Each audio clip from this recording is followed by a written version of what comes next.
여러분 안녕하십니까? 11월 26일 목요일 뉴스투데이입니다. 이제 윤석열 검찰총장이 대응에 나섰습니다. 추미애 장관이 내린 직무정지 조치에 대해 윤 총장이 어젯밤 집행정지 신청을 냈습니다. 계속 총장 직무를 볼 수 있게 추 장관 조치의 효력을 멈춰달라는 겁니다. 오늘 중엔 직무정지를 아예 취소해달라는 정식 소송도 제기할 예정입니다. 법무부는 윤 총장 징계 절차를 진행 중입니다. 첫 소식 김미희 기자입니다. 윤석열 검찰총장이 어젯밤 서울행정법원에 온라인으로 추미애 법무부 장관의 직무정지 조치에 대한 집행정지를 신청했습니다. 직무에서 배제된 지 하루 만입니다. 윤 총장이 법률 대리인을 통해 제출한 신청서에는 추 장관이 직무배제 조치의 근거로 든 사유들이 사실과 다르며 특히 재판부 불법 사찰 의혹은 크게 왜곡됐다는 점을 강조한 것으로 알려졌습니다. 또 일부 근거가 사실이라고 해도 직무정지라는 중징계를 내릴 만한 사유가 될 수 없다는 점을 부각시킨 것으로 보입니다. 법원이 윤 총장의 신청을 받아들이면 직무배제 명령은 소송 결과가 나올 때까지 효력이 중단돼 윤 총장은 다시 총장 직무를 수행할 수 있습니다. 윤 총장은 또 이르면 오늘 직무정지 처분 취소 행정소송도 추가로 진행할 것으로 보입니다.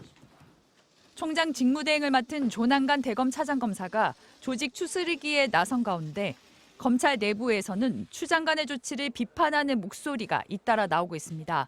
초임 부장검사급 이하의 대검 연구관들은 어제 저녁 성명을 통해 총장에 대한 징계 청구와 직무배제가 검찰의 독립성을 침해하고 법치주의를 심각하게 훼손한 위법 조치라며 재고를 촉구했습니다. 일선 검찰청별로도 평검사 회의를 잇따라 열며 위법 부당한 조치라는 입장을 내놓기도 했습니다. 법무부는 윤 총장의 징계 절차에 들어갔습니다. 윤 총장의 징계 여부와 수위를 결정할 검사징계위원회는 이르면 다음 주 중 소집될 전망입니다. 법무부는 징계위에 참석할 5명의 위원 구성에 착수한 것으로 전해진 가운데 추 장관이 선정할 위원들에 대해 윤 총장이 공정성 등을 이유로 기피 신청을 할 가능성도 배제할 수 없어 충돌이 재현될지 주목됩니다. MBC 뉴스 김미희입니다. 축구는 잘 모르셔도 마라도나는 들어보셨을 겁니다. 세계 역사상 최고의 천재로 꼽히는 마라도나가 사망했습니다. 전 세계 축구계가 애도하고 있습니다. 유충환 기자가 보도합니다. 전설의 축구 선수 디에고 마라도나가 심장마비로 사망했습니다. 아르헨티나 언론들은 현지 시간 25일 오후 마라도나가 수도 부에노스아이레스 근교의 자택에서 향년 60세로 숨졌다고 전했습니다. 마라도나는 지난 3일 뇌경막 아래에 피가 고이는 경막 하혈종으로 뇌 수술을 받고 회복 중이었습니다. 알베르토 페르난데스 아르헨티나 대통령은 사흘간의 국가 애도 기간을 선포하고 우리와 함께 해주어 감사하고 언제나 그리울 것이라는 추모의 글을 트위터에 남겼습니다. 마라도나와 어깨를 나란히 했던 브라질의 축구 황제 펠레도 분명히 언젠가 하늘에서 우리가 함께 공을 차게 될 것이라며 애도했습니다. 유럽 축구연맹 챔피언스 리그에서도 경기에 앞서 고인을 추모했습니다. A매치 91경기 출전해서 34골을 기록한 마라도나는 지난 1986년 멕시코 월드컵에서 아르헨티나의 우승을 이끌며 일약 축구 영웅으로 떠올랐습니다. 그러나 당시 잉글랜드와의 8강전에서 마라도나의 손을 맞고 골대에 들어간 공이 골로 인정돼 이른바 신의 손 논란이 일기도 했습니다. 각종 기행으로 악동이라는 별명도 얻었던 축구의 전설. 그의 사망 소식에 전 세계 축구계가 슬픔에 빠졌습니다. MBC 뉴스 유충환입니다. 코로나19 확산세가 좀처럼 꺾이지 않으면서 어제 하루에만 신규 확진자 수가 382명을 기록해 400명에 육박하고 있습니다.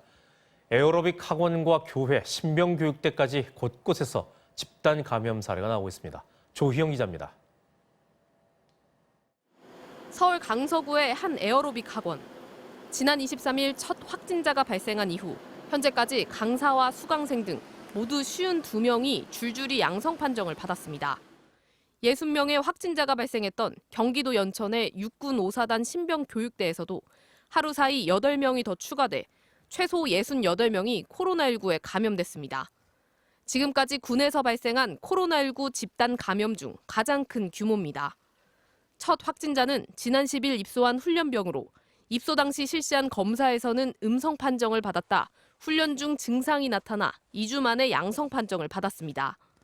부대원만 1,100명에 달해 확진자는 더 추가될 것으로 전망되는 가운데 국방부는 어젯밤 긴급 주요 지휘관 회의를 열고 감염 차단을 위한 고강도 대책 마련에 나섰습니다.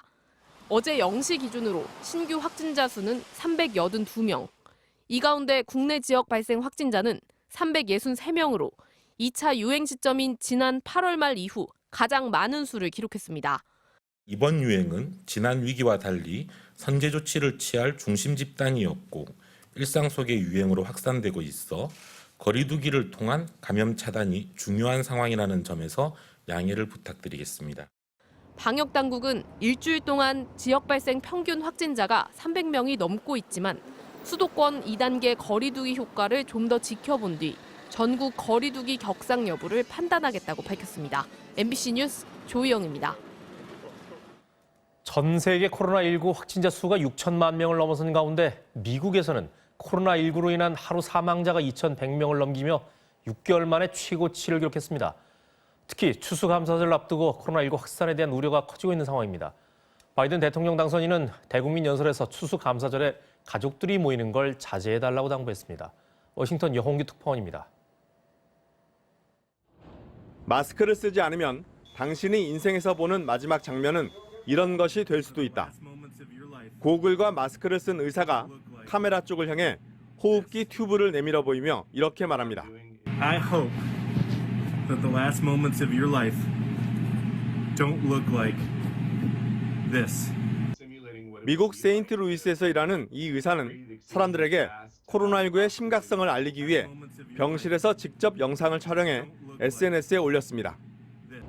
미국 현지 시간 24일 코로나19로 인한 하루 사망자는 2,146명을 기록했습니다. 하루 사망자가 2,100명을 넘은 건 지난 5월 이후 6개월 만입니다. 코로나19로 병원에 입원하는 환자는 8만 8천여 명으로 15일 연속 최고치를 경신했습니다. 사람들의 이동이 많은 추수감사절 기간에 확진자가 폭증할 수 있다는 우려도 점점 커지고 있습니다. 이미 지난 20일부터 닷새 동안 미국인 488만 명이 공항 보안 검색대를 통과했습니다. 조 바이든 대통령 당선인은 대국민 연설에서 추수감사절에 가족들이 모이는 걸 자제해달라고 당부했습니다. So I know how hard it is to forego family traditions. Our country is in the middle of a dramatic spike in cases. We're now averaging 160,000 new cases a day. 코로나19 재확산으로 미국의 일자리 회복세도 멈췄습니다. 지난주 신규 실업수당 청구 건수는 77만 8천 건으로 2주 연속 증가세를 보였습니다. 워싱턴에서 MBC 뉴스 여홍규입니다. 2차 세계대전 당시에 일본군이 이제 포로 수용소에 갇힌 미군들에게 김을 주었다고 하는데요. 당시 미군들이 이 김을 검은 종이라고 불렀다고 합니다. 하지만 지금 미국에서 김이 엄청난 인기라고 하는데요. 영상으로 만나보겠습니다. 자, 우리 식탁에서 흔히 보는 김입니다. 양념 없이 구워서 간장에 찍어 먹기도, 또 들기름 또는 참기름을 발라서 바삭하게 구워도 드시는데요. 최근 고소하고 짭짤한 한국산 김이 김스낵이란 이름으로 미국의 최고 간식이 됐다고 합니다. 한국농수산식품유통공사에 따르면 지난달 국내산 김의 미국 수출액은 1억 1,400만 달러로 지난해 같은 기간에 비해 24%나 늘었다는데요. 미국인들 특히 김 부각과 같은 스낵 형태의 제품을 많이 찾고 있다고 합니다. 코로나19로 집에 머무는 시간이 늘면서 저장성이 높은 스낵 매출이 증가한 것과 같은 맥락이라는데요. 여기에 최근 김이 미국과 유럽 등에서 코로나19 이후 건강한 먹거리로 급부상한 원인도 있다고 합니다. 뉴스터치였습니다.